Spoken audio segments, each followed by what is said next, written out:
Herkese merhaba arkadaşlar, YouTube kanalıma hoş geldiniz. Bu videoda sizlerle birlikte neden Peru'ya taşındım, taşınma sürecim hakkında konuşacağız. Ve Katar Hava Yolları tarafından nasıl dolandırıldığım arkadaşlar, bunun hakkında konuşacağız. Türk Silahlı Kuvvetleri'nde yaşadığım mobbing skandalını da konuşacağız arkadaşlar. Ama ondan önce videomu beğenmeyi ve kanalıma abone olmayı unutmayın arkadaşlar. Yorum yaparsanız da çok sevinirim. Bana motivasyon verir arkadaşlar. Şimdiden herkese teşekkür ederim. Hadi videoya geçelim arkadaşlar. Evet arkadaşlar, bazen videoyu durdurabilirim çünkü kamera bayağı ısınıyor bir süre sonra arkadaşlar, o yüzden şimdiden kusura bakmayın. Evet arkadaşlar, videoya geçelim. Neden Peru? Arkadaşlar, Peru'ya ben 2022 yılında buraya turist olarak ziyaret etmiştim zaten. Ziyaret ettikten sonra tekrar normalde burada yaşamaya karar vermiştim ama süreç bazen olmadı, tutmadı arkadaşlar. Sonra buradan ayrılmak zorunda kaldım. Buradan Brezilya'ya geçtim. Brezilya'yı gezdikten sonra tekrar bir Türkiye'ye döndüm arkadaşlar. Ocak ayıydı. Ocak ayından Haziran'a kadar Türkiye'de biraz çalıştım arkadaşlar. Ama tabii o içimdeki dünyayı gezme hissi ve yurt dışında hissi sürekli vardı arkadaşlar. Zaten sürekli bu gezi sırasında da bu his daha da çoğaldı. Ama bundan önce arkadaşlar ben zaten lise yıllarında bile hep yurt dışına çıkmak istiyordum. Zaten sürekli yurt dışına işlere bakıyordum arkadaşlar. Sürekli başvuru yapıyordum. Bu işlerden geri dönüş alıyordum arkadaşlar. Almıyor değildim ama Türkiye'deki sorunlardan dolayı bir türlü olmuyordu, kabul olmuyordu. O yüzden de bir türlü çıkamıyordum. Hatta bazılarına diyordum, eğer sponsorluk sertifikası yoksa parasını ben ödeyeyim, siz alın, sonra sıkıntı olmaz diye falan sürekli yalvarıyordum ama bir türlü kimse yanaşmıyordu. Çünkü herkes vizeden korkuyordu. Kimse vize alamayacağımızdan şüphe ettiği için kimse yanaşmıyordu arkadaşlar. Bu sebepten de olmuyordu. Ben de başka yolları araştırdım arkadaşlar. Nasıl giderim, nasıl ederim diye. Bir sürü yol var arkadaşlar yurt dışına çıkmak için. O yüzden araştırmanızı tavsiye ederim ama hiçbir zaman hiçbir ülkeye kaçak gitmeyin arkadaşlar. Çünkü kaçak gittiğiniz zaman süreç bayağı uzun sürebiliyor arkadaşlar. Sıkıntı yaşayabiliyorsunuz. Tefecilerde o kadar paraya da vermeye gerek yok arkadaşlar. Bazen görüyorum 10 bin dolar, 20 bin dolar, 40 bin dolar bile veren var arkadaşlar. Hiç gerek yok.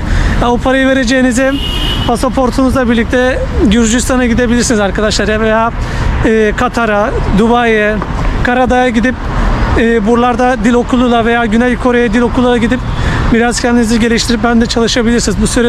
Bu sürede de daha rahat ve daha kolay yurt dışına çıkabilirsiniz arkadaşlar. Pasaportunuz boş olunca sizi kaçak kalacağınızı anlıyorlar zaten arkadaşlar. Herkes biliyor kaçak kalacağımızı. Zaten bunu da Gürcistan, yani Tiflis Havalimanı'nda daha da iyi anladım arkadaşlar. Ama ondan öncesinde arkadaşlar ben 2020 yılında askere gidecektim ama askere gitmeden önce sözleşmeli askerlik sınavlarına girmiştim ve bu sınavı da kazandım arkadaşlar. Ama bu süre zarfında da askerliğim yani askerdeydim arkadaşlar. Askerliğim bitmesine bir ay falan kalmıştı ama ben gitmek istemedim arkadaşlar. Çünkü içimden gitme hissi yoktu. Neden bilmiyorum ama bir şey olacağından şüphe ediyordum. Ama babam da sürekli git falan diyordu. En sonunda Hatay'a gitmiştim arkadaşlar. Deniz Kuvvetleri'nde Hatay'a çıkmıştı. Hatay'a gittim ama bu sefer de kapıdan geri döndüm. Gitmedi çünkü arkadaşlar içimden bir türlü gitmek gelmiyordu. Sonra tekrar İstanbul'a döndüm. İstanbul'a döndükten sonra yine çalışmaya başladım tabii arkadaşlar. Ama çalıştıktan sonra ikinci mesaj geldi. Yani eğer gitmek isterseniz de Deniz Kuvvetleri'ne İzmir çıkmıştı bu sefer. Hatay değil. Bu sefer tamam dedim, yani gideyim dedim. Çünkü Türkiye'deki çalışma şartları biraz sıkıntılıydı arkadaşlar. O yüzden de gidip görüm dedim ama yine içimde bir kötü his vardı.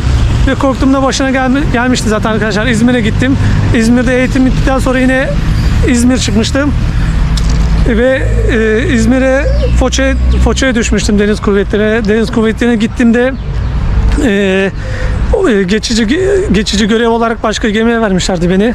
O gemide görev yapıyordum ve oradaki askerler de, komutanlar da bayağı iyiydi arkadaşlar. Yani haklarını yemek gibi olmasın. Ama en son o gemiden hani o gemide bir hafta kaldım. Bir hafta kaldıktan sonra kendi gemime geçtiğimde oradaki askerler de demişti bana, zaten daha çok iyi olacak. Görüyorsun bak, ben dedim bunlar kesin böyle diyorsa kesin bir şey vardır yani arkadaşlar. Şüphelenmiştim zaten. Kendi gemime geçtim arkadaşlar ve geçtiğim daha ilk gün zaten sıkıntılar başladı arkadaşlar. Hemen beni bavulluğa atmışlardı. Yani yerde yatıyorduk neredeyse arkadaşlar. Bir yatak O kadar yani, başka kafamızı bile zor kaldırıyorduk. Ondan sonra böyle olacak gibi değildi arkadaşlar. En sonunda bir uzman vardı işte. Asıl bu bilgi yapan bana oldu. Tehdit etmişti zaten beni. En sonunda tuvaletleri, hani çamaşır odası vardı. Çamaşır odasını temizliyorduk arkadaşlar. Herkes temiz, 4 kişilik hatta tabii temizlerken. Ben yeniyim, diğerleri eskidi arkadaşlar ve çamaşır odasını temizledikten sonra her şeyi bitirdik yani arkadaşlar. Yani kirmi bırakmadık. O 3 kişi gitti, tek ben kaldım. Bu sefer uzman da sürekli bana temizle. 4 kere aynı yeri temizledi. En sonunda dedim ki yani benimle bir sıkıntı mı var? Hayırdır falan dedim yani. Niye sürekli bana böyle yapıyorsun falan. Sen nasıl benimle böyle konuşuyorsun falan muhabbeti yaptı işte arkadaşlar. Ben tabii dışarıdayım yani, kapının önündeyim, o da içerideydi çamaşır odasında. Gel içeri konuşalım falan muhabbeti yaptı. Ben yok dedim. Kamera karşısında konuşalım yiyorsa dedim yani. Çünkü içeride ne yapacağı belli olmazdı arkadaşlar. Psikopatın tekiydi zaten. O yüzden ben de içeri gitmedim arkadaşlar. Bu sefer de dedi ki sen Emre karşıma geliyorsun. Evet dedim, geliyorum yani dedim. Çünkü içeride bana ne yapacağım belli değil dedim. En sonunda nöbetçi subay gelmişti. Ona söyledim böyle böyle diye. O da dedi ki tamam kardeşim dedi, güzel olmuş, ellerine sağlık, gidebilirsin dedi. Bu sefer de dedi ki sen Emre karşı gelmekten şikayet falan, sine şikayet edeceğim falan. Evet dedi, ben de sine edeceğim falan derken bu sefer de ben tabii yeni olduğum için arkadaşlar pantolon pacası falan yapılmamıştı. Bu sefer de başkomutan dedi ki bak bu seninle çok uğraşır falan. Ona göre falan muhabbet yaptı. Bak adam bir de namaz kılıyor, böyle bir şey yapmaz sana karşı falan, yani sırf namaz kılıyor diye de ona inanıyorlardı falan, sıkıntı yani. O yüzden de ben de dedim ki böyle olmayacak yani, bu ilerleyen zamanlarda benimle çok uğraşacaktı, belliydi zaten arkadaşlar. O yüzden ben de orada tek durasım gelmedi. Bir ay 2 ay yapıp bırakmıştım zaten. İyi ki de bıraktım yani arkadaşlar. Ya şikayet ettim arkadaşlar. Milli Savunma Bakanlığı'na şikayet ettim. Aradım, hatta adam da bana şunu dedi. Dedi kardeşim Allah yardımcı olsun, biz sana yardımcı olamayız dedi. Yüzüme kapattı yani. Böyle de Türkiye'de işte askerlik sisteminde böyle arkadaşlar, devlet umursamıyor. Cimlere şikayet ettim. Onlar da pek umursamadı zaten arkadaşlar, bir şey yapmadılar. Yalandan kodları ettik falan diyorlar da yıkay arkadaşlar, içeride arkadaşım öyle bir şey olmadı falan, sadece bir yazı göndermişler o kadar yani. Yani arkadaşlar dediğim gibi ne devlet ne AK Parti hükümeti askere de değer vermiyor, vatandaşına da değer vermiyor arkadaşlar. O yüzden ben de artık sıkılmıştım yani, o yaşamak istemiyordum zaten, hem ekonomik şartlardan hem de bu Türk Silahlı Kuvvetleri'nde yaşadığım olaydan sonra iyice soğumuştum zaten. Soğuduğum için de pek de yaşasım gelmiyordu. O yüzden de hep gitmek istiyordum ama nasıl gideceğimi bilmiyordum. Tabii İngilizcem de pek olmadığı için sıkıntıydı arkadaşlar biraz. Yani kimse de yanaşmıyordu. O yüzden ben de başka yolları araştırdım arkadaşlar ve nedense Peru'ya denk geldi arkadaşlar, Peru. Sonra işte Peru turist olarak geldim, araştırdım ettim. Sonra işte 2022 yılında geldiğimde evraklar falan yani işler yürümeyince tekrar dönmek zorunda kaldım ama bu sefer geldim ve yerleştim arkadaşlar. Burada yaşıyorum artık.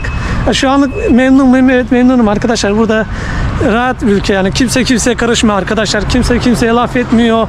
Ne bileyim kafelerde laf etmiyor, giyimine karışmıyor. Herkes kendi hayatını yaşıyor arkadaşlar. Herkes kendi yolunda, herkes kendi işine bakıyor. Kimse kimseye laf etmiyor arkadaşlar. Hatta size şöyle bir örnek vereyim. Geçen gün bisiklet sürerken yolda giderken bir anda kız önümde atladı ve ona çarpmıştım. Çarptım derken yavaş çarptım tabii. Frenler de tutmadı arkadaşlar. Ve kimse de bana ne bağırıp çağırıp etmedi. Yani ben yoluma devam ettim ve kimse de bana bir şey demedi. İlginç yani, Türkiye'de olsa demediğini bırakmazlar ama İşte böyle ülke arkadaşlar, kimse bir şey demiyor. Ama dediğim gibi arkadaşlar, siz de hiçbir zaman hiçbir ülkeye kaçak gitmeyin arkadaşlar. Yani araştırın edin, başka ülkelere gidin, pasaportunuzu doldurun. Tefecilere para vermeye gerek yok arkadaşlar. Öyle yok yurt dışına şu kadar götürüyorum. Hepsi yalan fisi arkadaşlar. Mesela ben kendimden örnek vereyim. Buraya Haziran'da geldim. Tam 5 ay sürdü arkadaşlar, siz düşünün. Kasım'da her şeyimi bitirmiştim. Ehliyetimi, vatandaşlığımı, her şeyimi halletmiştim. Tam 5 ay sürdü, siz düşünün. Yasal yollarla geldiğimi varsın bir de yani. Bir de burası öyle evrak konusunda çok yavaş arkadaşlar. Öyle çok hızlı değil. Yani kaçak gelsem daha da uzun sürecekti yani arkadaşlar, siz düşünün yani. Yani bir ülkeye kaçak gittiğiniz zaman işler daha da uzuyor arkadaşlar. Yani alışması etmesi, bir de İngilizce hiç bilmiyorsanız, zaten burası İspanyolca konuşuyor arkadaşlar. İngilizce de konuşmuyor. İspanyolca hiç bilmiyorsanız daha da sıkıntı arkadaşlar. Zaten eğer para kazanmak veya daha iyi yaşam istiyorsanız burası size hayal kırıklığını öğretebilir arkadaşlar. para kazanmak veya daha iyi bir yerde yaşamak istiyorsanız başka ülkelere bakın tabii, ama dediğim gibi arkadaşlar, önce başka ülkelere gidin, vizesiz ülkelere gidin. Japonya var, Güney Kore var, Dubai var. Yani bu ülkelere gidip dil eğitimi alın veya gezin. Pasaportunuzu doldurun arkadaşlar. Ve böylelikle vizem daha kolay vize alırsınız. Hem de daha rahat yurt dışına çıkarsınız. Ve diğer bir konuya geçelim arkadaşlar. Katar Hava Yolları tarafından nasıl dolandırıldım? Arkadaşlar ben buraya Haziran'da gelecektim ve bir ay öncesinden biletimi almıştım. Yani Mayıs gibi biletimi aldım. Biletin fiyatı 15.000 liradı. Yani Gürcistan üzerinden gidecektim.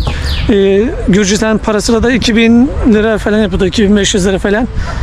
Gel yapıyordu bu arada. Lira dediğime bakmayın arkadaşlar. Ama Katar'a ben de güvenip, yani başka siteler vardı ama dedim ki Katar Hava Yolları sitesini alayım, yani daha güvenilir olur diye demez olaydım arkadaşlar. Yanıldım yani. Ama kendi sitesini aldım. İlk başta bana bloke koydular, yani 15.000 liraya bloke koydu banka, çünkü yurt dışına alışveriş yaptığım için yüksek miktar olduğu için bloke koydu ve bu para blokede birkaç gün bekledi. Sonra benden parayı çektiler ama bu sefer 19.000 lira olarak çektiler arkadaşlar, yani 4 katı fazla çektiler.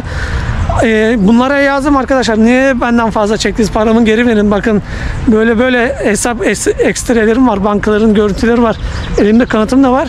Yok işte bunlar şöyle dedi, yok işte fazla çekmedik etmedik, tam para iadesi yapıldı, tam para çekildi falan muhabbet yaptı. Ben de Tüketici Hakları Mahkemesi, yani tüketici mahkemesi derken tüketici haklarına şikayet ettim.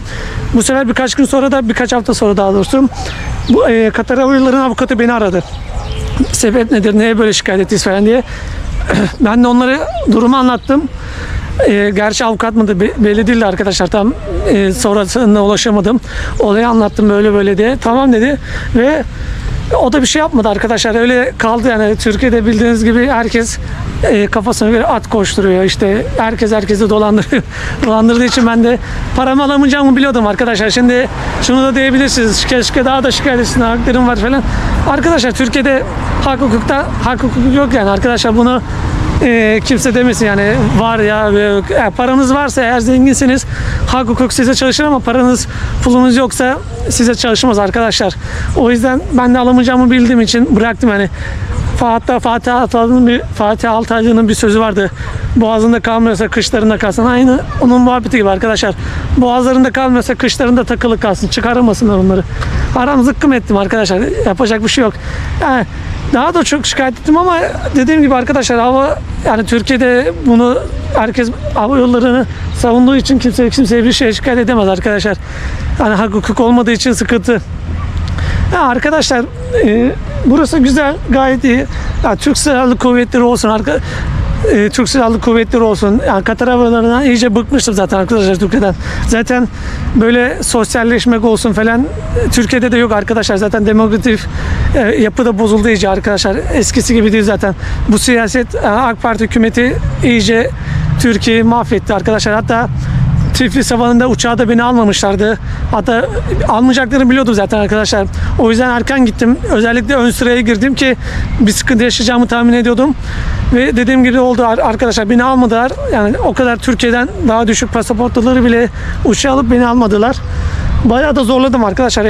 Evraklarım tamdı yani. Hiç eksik evrağım yoktu. Dedim ki bakın, evraklarım var. Bu ülkede yaşamaya gidiyorum yani. Gezmeye de gitmiyorum. Yok dedi, seni alamayız falan. Brezilya polisi istemiyor.